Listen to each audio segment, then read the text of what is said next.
जय गंजा महावीर भगवान की जय, गौमटेश्वर बाबुली भगवान की जय, कतुर्वदेव भगवान की जय, जन्म गोद आसान रही जन्मानी माता की जय, कुनकुन आचार्य भगवान की जय, उमा स्वामी आचार्य भगवान की जय, पूजपाद आचार्य भगवान की जय, विशिष्ट दिग्गज चक्रवर्ती आचार्य सांसारथी महाराज, कथिति पट्टाधीश आचार्य श्रीमती गुरुवर जी धर्म सारथी महाराज, शिक्षा गुरु ज्ञान श्रवणी आचार्य प्रसुत सारथी महाराज,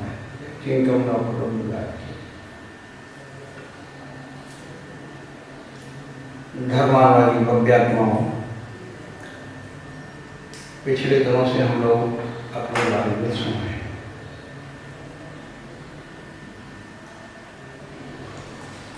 तत्वार्थ सूत्र एक ऐसा ग्रंथ है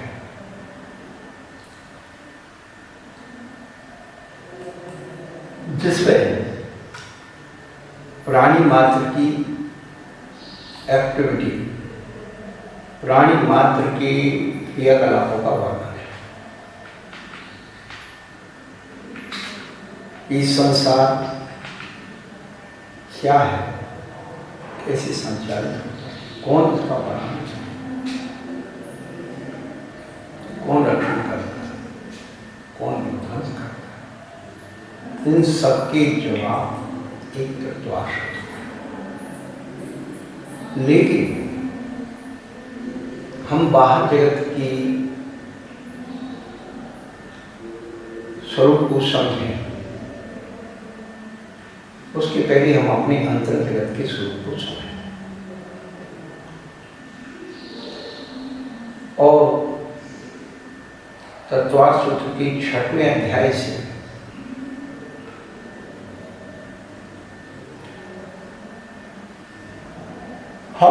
हम सबका विशेष संबंध है, प्राणी मात्र का विशेष।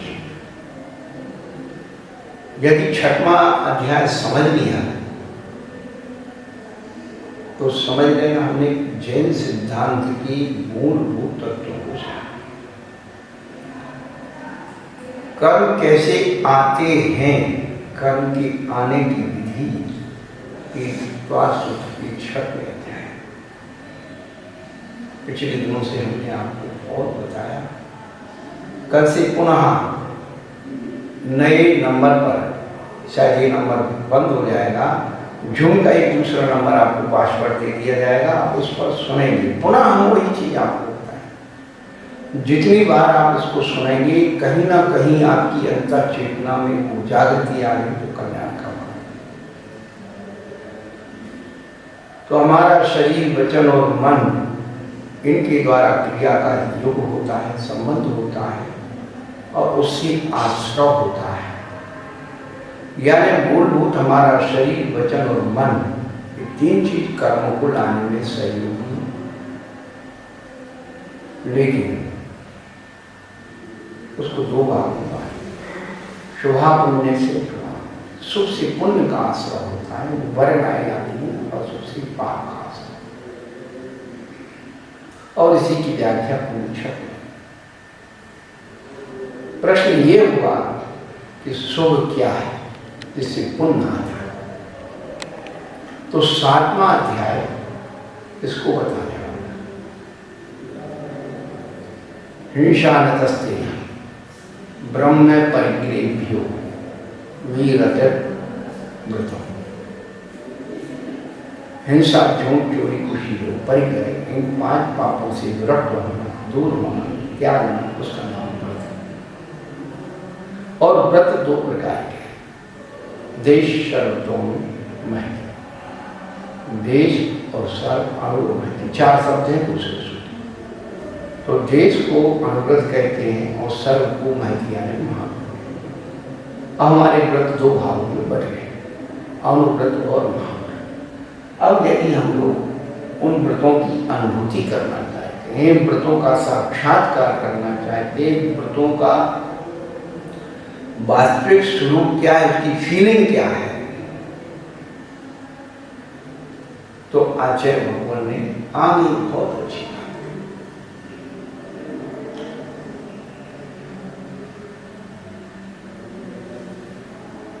तत् स्थैर्यात् भावना पंच, उन पांचों व्रतों की स्थिरता के लिए एक एक व्रत की 5-5 भावना है। अब इसमें अनुव्रत और महाव्रत का भेद नहीं है, केवल व्रत के बारे में बता रहे कि हमें यदि जीवन में अहिंसा की अनुभूति करना है, चाहे साधु जीवन या ग्रस्त जीवन, तो कैसे वांग मनोमुक्तिर्यागान निक्षेपण समित्या लोकिपान भोजनान। हम अपने जीवन में अहिंसा की अनुभूति करना चाहते हैं तो पहले 5 बातों का ध्यान। सबसे पहले वचन मुक्ति, अशुभ मत बोलो,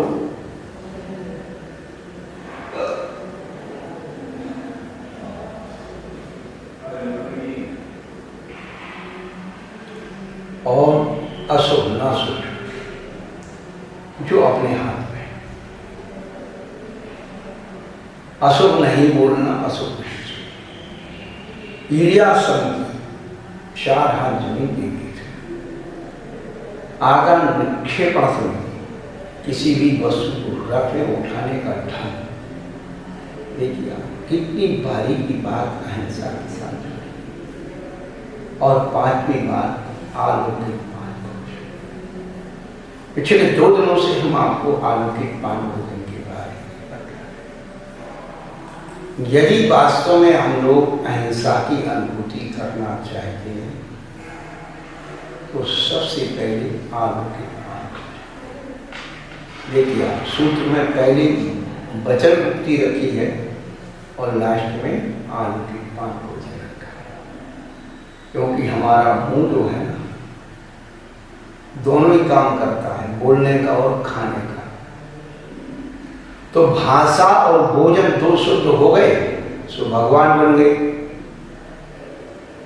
भाषा की शुद्धि और भोजन की शुद्धि ही आपको, हमको, सबको भगवान बना दिया। कितना सीधा विज्ञान। जब भाषा शुद्ध हो जाएगी, भोजन शुद्ध हो जाएगा।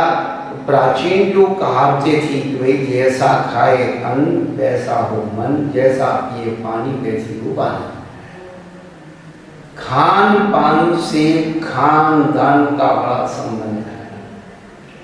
किसी का परिचय कराते समय यदि कोई व्यक्ति कहे अरे बहुत बढ़िया आदमी खाती पी के घर के हैं, तो ये मानते हैं संस्कार। और किसी के संदर्भ में कि भाई देखो मुझे पता नहीं है, हमने सुना है पीता खाता है, तो खाते पीते और पीते खाते इतने में ही उसके सारे व्यवहार का अंतर। कहने का अभिप्राय है जिसका बिगड़ा खान पान उसका बिगड़ा खान पान का खानदान से बहुत बड़ा संबंध। खान पान खत्म कर दिया, खानदान को रो रहे हैं, खानदान भी खत्म हो गए इसके साथ। जिन जिन लोगों के इतिहास उठा करके देख लो 100 वर्षों का, जिन जिन लोगों के यहाँ रोटी और बेटी का अशुद्ध हो गई, उनके आज परिवार का पता नहीं कि कौन थे और क्या है, या लास्ट सांस में गिर गए। अरे तुम कुछ भी बन करके दुनिया में जी सकते हो, लेकिन जो आंतरिक शुद्धि है वो धर्म के बारे में। पिछले दिनों से हम अलौकिक पान भोजन की चर्चा कर रहे हैं। बहुत महत्वपूर्ण चर्चा है कि 5 इंद्रियों से एक सोच करके भोजन करने की प्रक्रिया का नाम अलौकिक। अब कौन व्यक्ति ऐसा अलौकिक पान करता है? भाई हमारा रात्रि भोजन का त्याग है और दुनिया भर का अन्न नहीं खाते। साहब क्या नहीं खाते? अन्न नहीं खाते, अन्य चीज खाते। अन्न छोड़ दिया और अन्य में पड़ गए। अरे भाई अन्न नहीं खाना, अन्य चीज खाना वो एक कोई इमरजेंसी केस की अपवाद नियम की उसको राजमार्ग बना। तो कहने का अभिप्राय है कि हमारी खान पान की सूची कैसे हो। हमने पिछले दिनों में बताया 4 आयु के 9 घर हमारा भोजन है।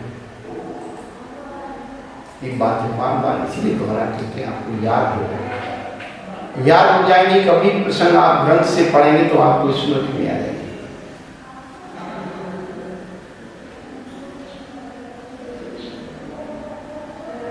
तो हम आपको समझाने बड़ी वैज्ञानिक बात बता रहे थे कि सबसे पहले आप उसको चक्षु इंद्रिय के द्वारा भी देखते हो, उसका कलर अच्छा होना चाहिए,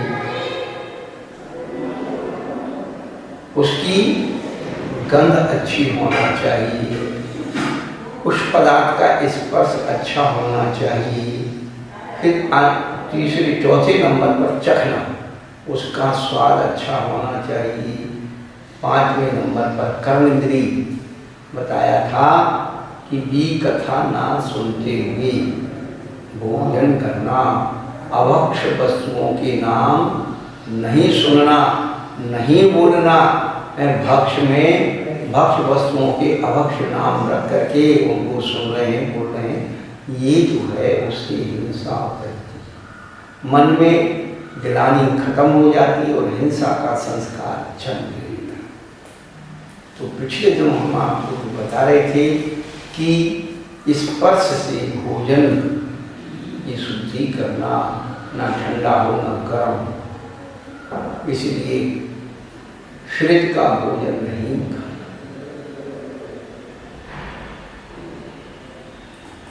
और आजकल पानी पीने की और परंपरा कैसी हो गई, बोतल से इस प्रकार से, गिलास से इस प्रकार से।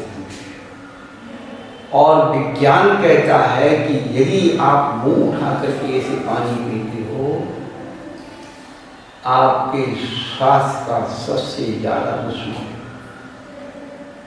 यही तो बात आपके जीवन में आना चाहिए। हम सारी चीजें भूल चुके, जैन दर्शन की वैज्ञानिकता भूल चुके। हम क्या क्या आपको बताएं। हमारे जैन दर्शन में तो आप सोचेंगे कि महाराज बहुत छोटी बात करते हैं।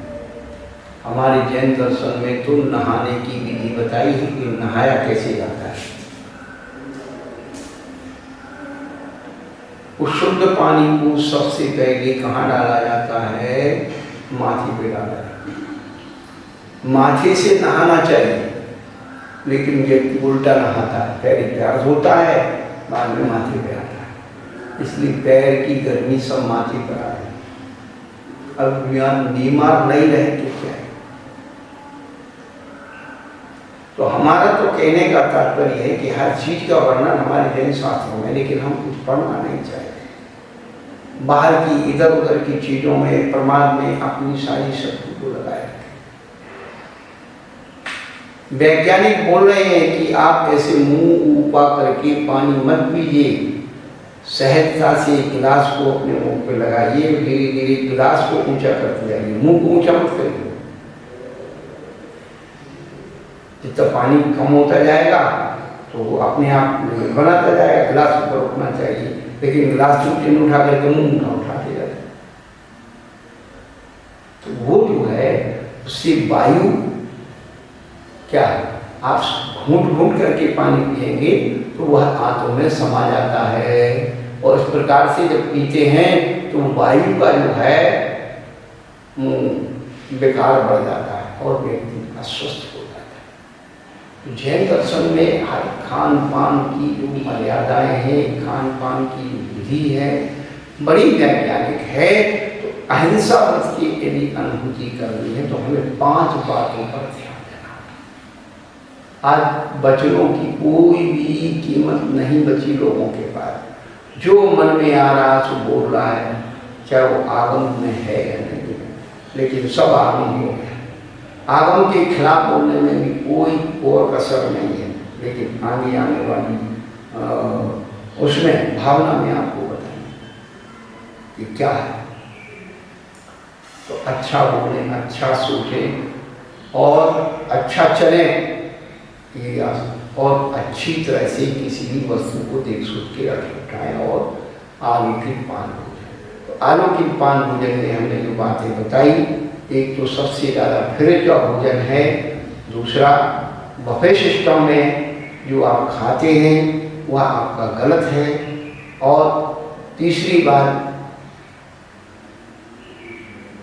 फ्रिज के जो रखे हुए बने हुए पदार्थ हैं उनका उपयोग सबसे ज़्यादा। इनसे यदि आप नहीं बचोगे, बाजार की खाद्य पदार्थों से नहीं बचोगे, तो आप अपना तन मन धन और धर्म सब कुछ खोलोगे। ये असाधा के मुँह का। अहिंसा व्रत के बाद दूसरी सत्य व्रत की भावना। अब देखिएगा, आज भी सत्य व्रत की भावना में हमें कौन कौन सी 5 बातें ध्यान रखनी। क्रोध लोभ भीरुत्व हास्य प्रत्याख्यानान्यनो बीजी भाषणम च। क्रोध त्याग, प्रत्याख्यान है त्याग। किन किन चीजों का त्याग करना है? व्यक्ति झूठ किन किन कारणों से बोलता है? तो सबसे पहले क्रोध में झूठ बोलता है, लोग से झूठ बोलता है, जो आगम कहता है, आचार्य कहते हैं, शास्त्र कहते हैं, उसके अनुवाद ही बोलना, इधर उधर का कुछ नहीं मिलाना, इसको कहते अनुनिजी भाषा, निर्दोष। इसीलिए शास्त्र की गद्दी पर बैठने के बाद जो मंगलाचरण होता है तो वहीं से शुरू होता है अनुनिजी भाषा। अस्य मूल ग्रंथ कर्तारा सर्वग देवा, तदुत्तर ग्रंथ कर्तारा गणधर देवा, गणधर देवा, तेषां वाचनानुसार। ये क्या है? अनुनिजी, परंपरा से आए हुए उस ज्ञान का आचरण। हम लोग क्या करते हैं, पढ़ लेंगे लेकिन मन की व्याख्याएं करेंगे और उससे उसमें प्रदूषित पढ़ो, वो सब झूठ के खाते। अब दिक्कत तो यही हो रही है कि लोग आगम के प्रति भी अश्रद्धावान हो रहे, आगम के प्रति भी, आचार्यों के प्रति भी श्रद्धा नहीं। हम आपको सबको एक ही बात कहते हैं कि जिन आचार्य आचार्य का हम नाम ले रहे हैं, क्या वे मेरे रिश्तेदार थे, क्या मेरे घर के थे, या मुझे कुछ धन दे गए जो मैं उनका गुण करता हूँ। समन्वय आचार्य उन्होंने मुझे क्या दे दिया? जितने भी प्राचीन महान आचार्य, आज वर्तमान के आचार्य का नाम लेने में तो ये अभिप्राय हो सकता है कि उनके भक्त मेरे से खुश हो जाएंगे, तो मैं उनका नाम ले सकता हूँ, या उनका नाम लूंगा तो गुरु महाराज मेरे से खुश हो जाएंगे कि देखो मेरे को इतने लोग मानते हैं। लेकिन आज तो उत्पाद आचार्य यहाँ नहीं है, समन्वय यहाँ नहीं है, जिनसे भगवान यहाँ नहीं है। मैं उनका गौरवपूर्ण स्थिति से मैं उनका धन्यवाद कर रहा हूँ। क्यों? उन्होंने मुझे आत्महित का मार्ग सुरक्षित बताया है। उनका शास्त्र मेरे लिए सबसे ज्यादा प्रमाणित है। हम ये हमेशा एक ही बात कहते हैं, आप मेरी बात कभी मत मानना। हम अपनी बात मनवाने के लिए संसार में नहीं आए, हम तो भैया आचार्य भगवान बात मानने के लिए संसार में आए। कहने का अभिप्राय तो यही है, अलौकिक पान हो गए। सबसे पहले भोजन की शुद्धि हो गई, सब कुछ समझ में आए। हमने पिछले दिनों में एक बात बताई थी, धर्म देशना सुनने का अधिकारी अष्टमूल गुणधारी, ये अमृतचंद सूरी पुरुषार्थ सिद्धि उपाय ग्रंथ में लिख रहे हैं। अमृतचंद्र को आचार्य को मानने वाले लोग, उनकी उपासना करने वाले लोग भी, ब्रजी व्यसन त्यागी क्या महाव्रती लोग उनकी व्याख्या कर रहे हैं। बहुत मुश्किल है। जब सुनने की पात्रता अष्टमूल गुणधारी की है तो भैया सुनाने वाला पात्र तो महाव्रती होना चाहिए। लेकिन समय की बलिहारी है, अक्षर पंडित बन गए लोग, पैसे का और सूक्ष्म ज्ञान का प्रभाव हो गया और लोग उसी में चल रहे और उसी को ज्ञान मान रहे। थोड़ा विवेक लगाओ, स्वयं की गांठ की भी रखो, अपनी बात को बड़े बड़े आचार्यों की, महान आचार्यों के वचनों से मिलाओ तो कल्याण होगा। अनुविची भाषण हो तो सत्य है, और यदि अनुविची भाषण नहीं है तो कितना भी अपन जो है करते रहो, कुछ नहीं, हम सत्य से बहुत दूर। सांच बराबर तप नहीं, झूठ बराबर पाप, और जाके हृदय सांच है, ताकि हृदय प्रभु। सत्यवम भगवान, सत्य ही भगवान है। किसी व्यक्ति की पूजा प्रतिष्ठा सब कुछ उसकी सत्य पर है। सत्य अहिंसा नारा है।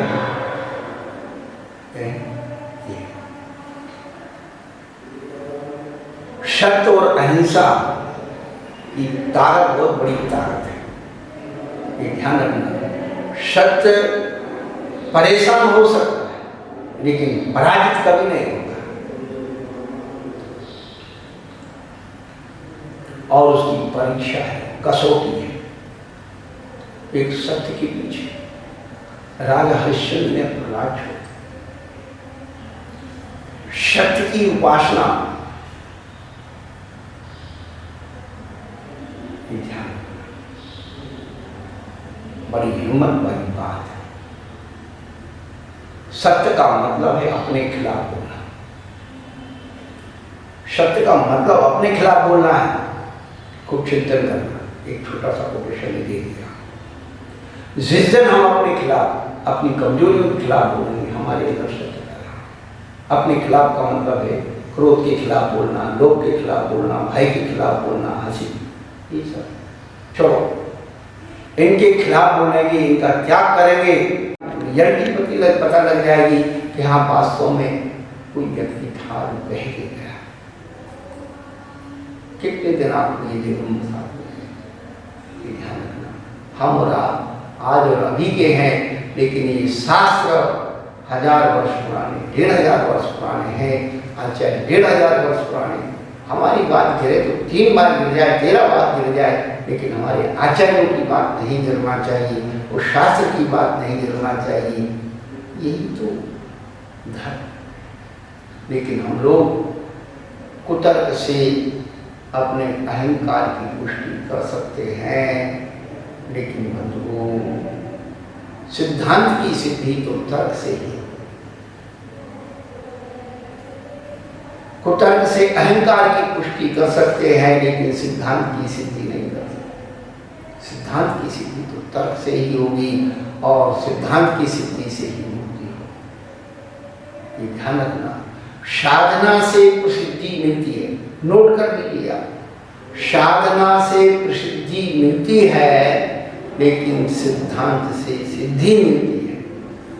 संसार में ऐसे बहुत लोग हुए जो प्रसिद्ध हो गए साधना के माध्यम से, लेकिन बंधु सिद्धांत से ही सिद्धि मिलती है। सिद्धांत ही सिद्धि देने वाला है। तो अनुविची भाषण जो है हमारे जीवन में सत्य का उद्घाटन करने वाला है। अचोर व्रत की 5 भावना: शून्यागार, विमुष्टावार, परोपरोधाकर, वीर विशेषज्ञ, परोपरोधाकर, भैक्ष शुद्धि, सधर्मा विषमबाधा। शून्यागारवास, विमुष्टावास, परोपरोधाकरण, भैक्ष शुद्धि, सधर्मा। इन 5 बातें हमें अचोर धर्म की। शून्यागार ये क्या है? पर्वत की गुफाएं, वृक्ष की कोठा, प्राकृतिक स्थान, ये सब शून्यागार कहलाते हैं। विमोचितावास,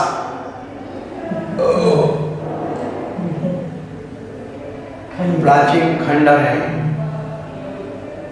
छोड़े हुए मकान हैं, अतिथि गृह हैं, गेस्ट हाउस हैं, धर्मशालाएं हैं, या जिसको अपन सार्वजनिक रूप से उपयोग कर लेते हैं, जिसका कोई एक स्वामी रहते चले जाते हैं, वो सब विमोचितावास है। तो इन दो में इन दो का प्रयोग करना, क्यों? उनका कोई मालिक नहीं, उसमें चोरी का दोष नहीं, परोपरोधार करना। अब आप उसके मालिक नहीं हैं, तो आपकी तीसरी जिम्मेदारी है कि दूसरे को ठहरने से नहीं रोकना। यदि आप रोकते हैं तो आप उसके मालिक बनने की कोशिश करते हैं, और वो दूसरा है। चौथा फिर आ गया, आप देखिए, भैक्षुद्धि। चोरी का मतलब यही नहीं है कि किसी के ताले तोड़ करके पैसे निकाल लिए, सामान निकाल लिया, या किसी का जेब काट लिया, किसी की चीज हड़प ली, इतनी चोरी नहीं।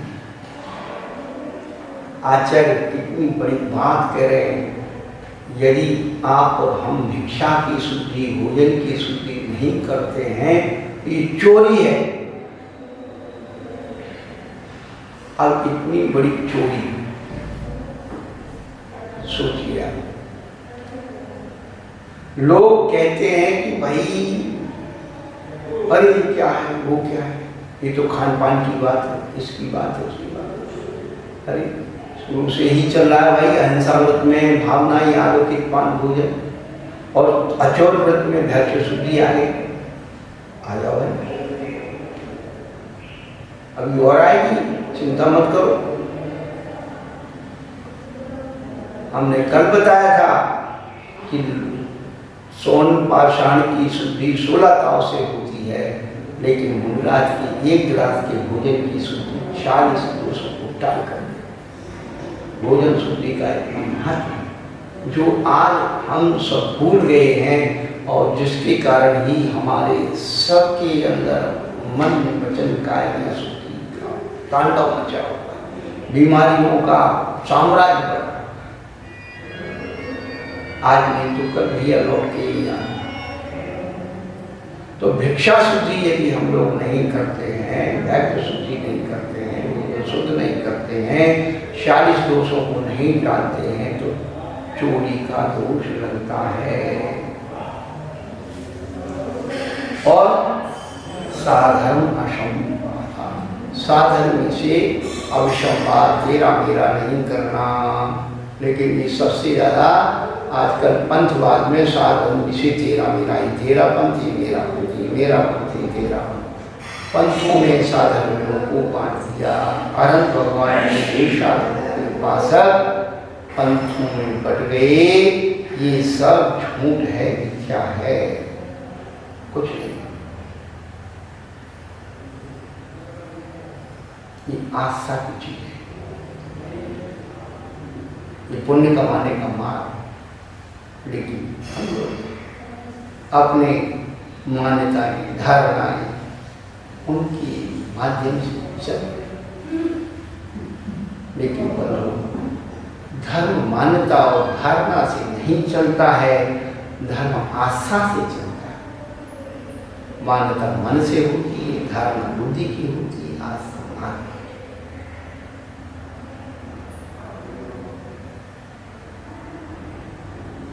हमारे मानक बदल जाते हैं।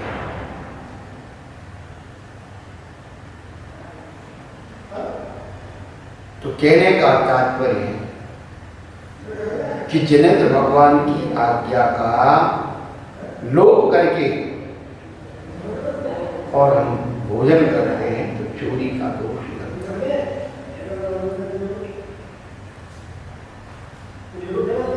उसके बाद ब्रह्मचर्य व्रत की 5 भावना, कितना सुंदर वर्णन किया। स्त्रीला कथा श्रवण, तन मनोहरानुनिरीक्षण पूर्वगतानुस्मरण विशिष्ट रस शरीर संस्कार त्यागा पंच।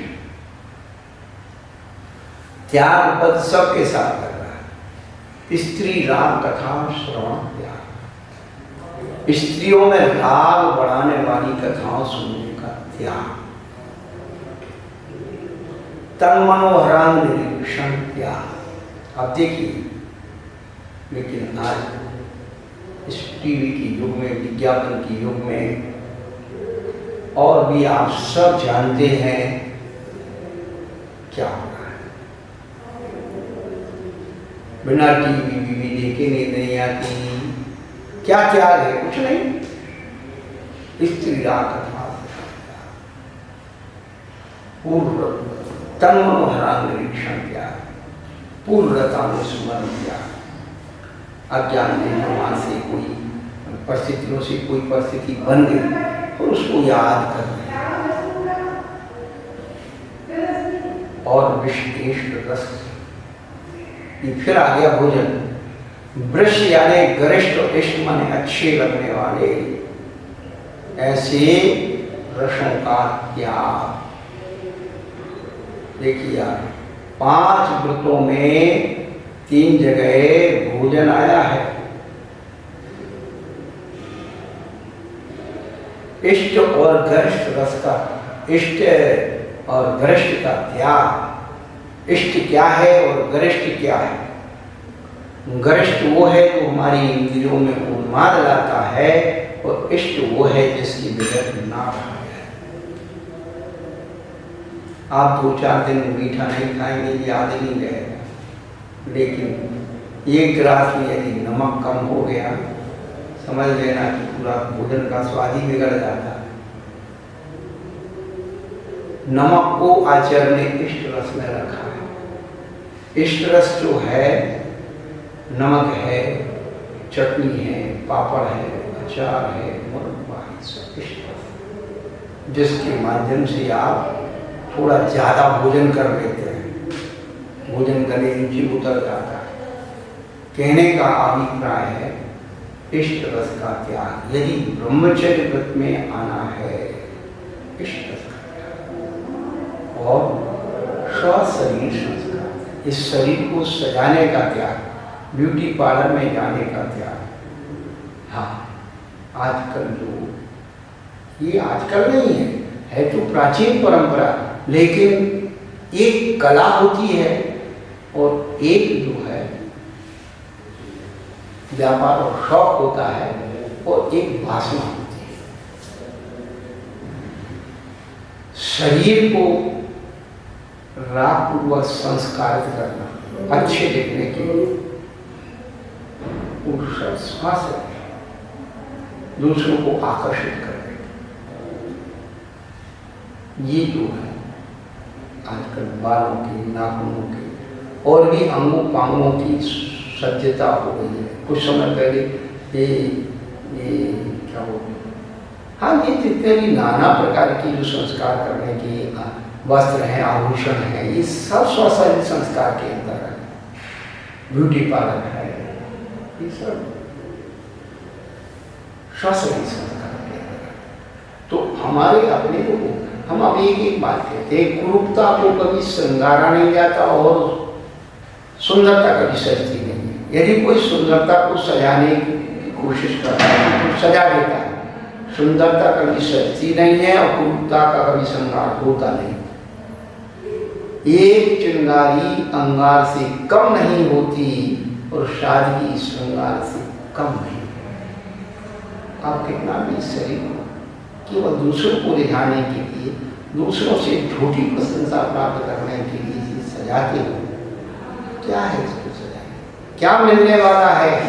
जितना समय हम इस बुजुर्ग को सजाने के लिए देते हैं, थोड़ा आत्मा की प्रति भी थोड़ा सा हम जागृति कर लें, कल्याण का मार्ग करें। कहने का अभिप्राय ये जो भावना है, ये हमारे ये भगवान बनाने वाली है। इस साधारण भाव